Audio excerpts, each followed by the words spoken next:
Welcome to the Crimson Beach.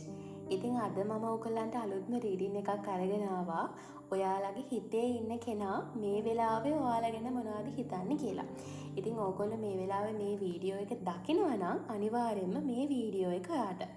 හරි, අපි බලමු ඔයාලගේ හිතේ මේ වෙලාවේ ඉන්න කෙනා මොනවද ඔයාලා ගැන හිතන්නේ කියලා.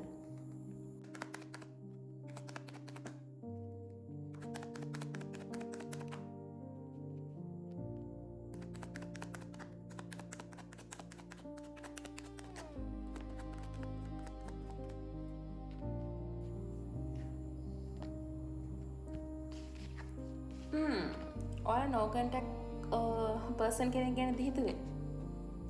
මේ වෙලාවේ ඔයාලගේ හිතේ ඉන්න කෙනා ගොඩාක් වෙලාවට වත් එක්ක කතා කරන්නේ නැති කෙනෙක්. කතා කරන්නේ නැති කෙනෙක් ටිකක් දුර ඉඳලා වාදිහා බලන් ඉන්නවා වෙන්න පුළුවන්. ලොකු දුරක් නෙමෙයි මට මෙතන දකින්න නිකන් අර හිතන්නකො එකම ක්ලාස් එකේ නැත්නම් එකම යුනි එකේ එහෙම නැත්නම් එකම ඔෆිස් එකේ එහෙම කොහේ හරි හිටියත් මෙයා නිකන් වැඩි කතාවට එන්නේ නැහැ. ටික පැත්තකටලා පාඩුවේ තමයි ඉන්නේ. මෙයා කොට ඈතට වෙලා වාදිහා බලන් ඉන්නවා. ඔයාලට පේනවද මේ කාඩ් එක දිහා? මේ පූසව පේනවද ඔයගොල්ලන්ට? මේ මිනිස්සයා මේ පූස දිහා ඈත ඉඳන් තමයි බලාගෙන ඉන්නේ.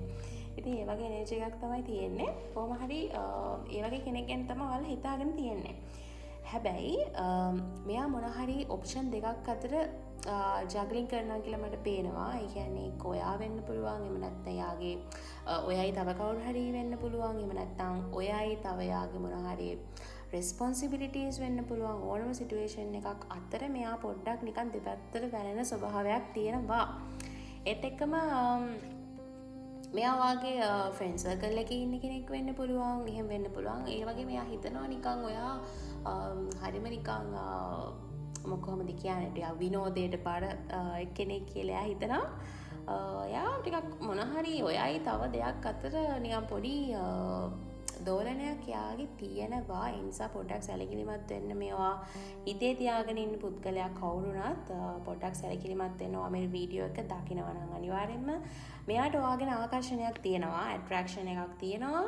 බට් මේ කතාව ඇතුළත තව කෙනෙක් ඉන්න පුළුවන්. එහෙම නැත්නම් ඔයා නොදන්න තව සිටුේෂන් එකක් තියෙන්න පුළුවන් මොකක් හරි. ඒ නිසා පොඩ්ඩක් මේක ගැන සැලකිලිමත් වෙන්න කියලා තමයි මට කියන්න තියෙන්නේ. මෙයා ඔයාවයි තව මොකක් හරි යාගේ රෙස්පොන්සිබිලිටි එකක් හරි තර්ඩ් පාර්ටි එකක් එක්ක හරි ඔයාව කම්පෙයාර් කරනවා වගේ එනර්ජි එකක් ඔයාට දැනෙනවා නම්, ඔයාට ෆස්ට් ප්‍රයොරිටි එක දෙන්නේ නැහැ කියලා ඔයාට දැනෙනවා නම් මේක චේස් කරන්න යන්න එපා. එහෙම චේස් කරන්න යන එකෙන් වෙන්නේ මේක ඔයාගෙන් තව තව ඈතට යන එක. ඔයා මේ සිටුේෂන් එකේදී කරන්න ඕනේ ඔයාට ආදරය කරන එක. ඔයා ඔයාගේ ගෝල්ස් වලට යන්න, ඔයා ඔයාගේ වැඩ කරගන්න, ඔයා ඒව මිස් කරගන්න එපා. හරිද?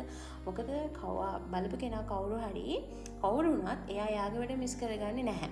ඒ නිසා ඔයාත් ඔයාගේ වැඩ මිස් කරගන්න එපා. ඔයාගේ වැඩ කරගෙන යන්න. මේක ඔයාට ඩිසර්ව් නම් අනිවාර්යෙන්ම ලැබෙයි. ඔයා ඔයාට ආදරය කරන්න, ඔයාගේ වැඩ ටික හොඳට කරගන්න. එතකොට හැමදේම හොඳට සිද්ධ වෙයි.